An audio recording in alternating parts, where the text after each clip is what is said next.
Evo, bi kdo ugibal, za kakšno 308 gre? Ne? Ok, povem jaz. Tole je 308 1.6 HDI Allure. A ja, ne. Ni, ampak izgleda pa čisto običajna, ne?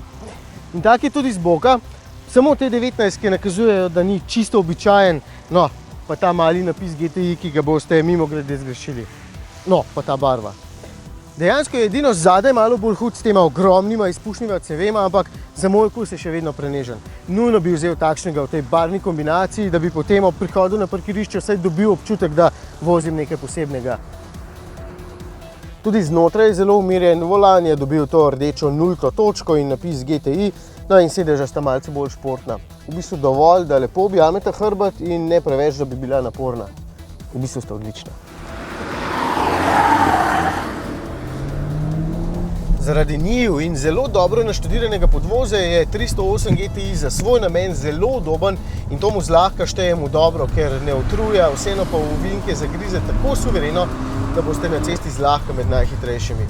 Ampak, ja, vedno pride ampak, me vseeno motita dve zelo pomembni stvari.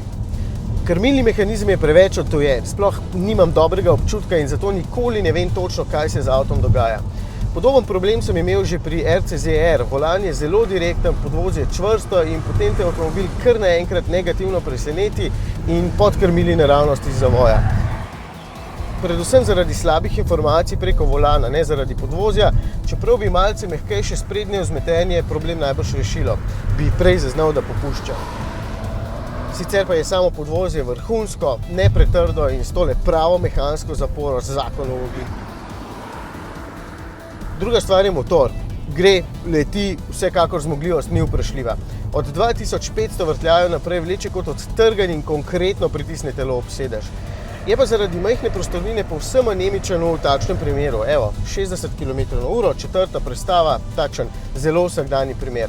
Med pohojenim plinom, evo, in začetkom pospeševanja, če tudi čisto majhnega, je vsaj sekunda.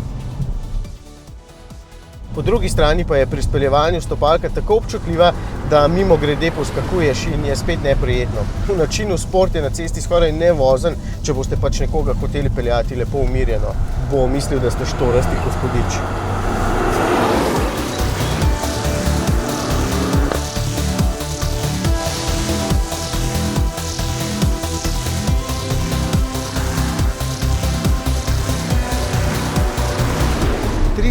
GTI je namreč edini v segmentu, ki ne uporablja 2-litrskega motorja, ampak prisegajo na 1,6 litrskega.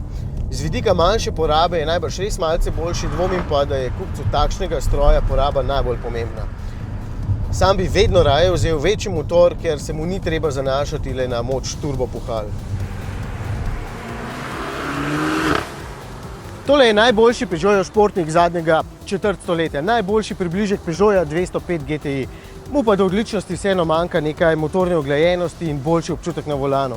No in motornega zvoka, ta je znotraj enak kosilnici. So pa Peugeotovci vseeno na dobri poti, da spet naredijo nekaj zelo posebnega.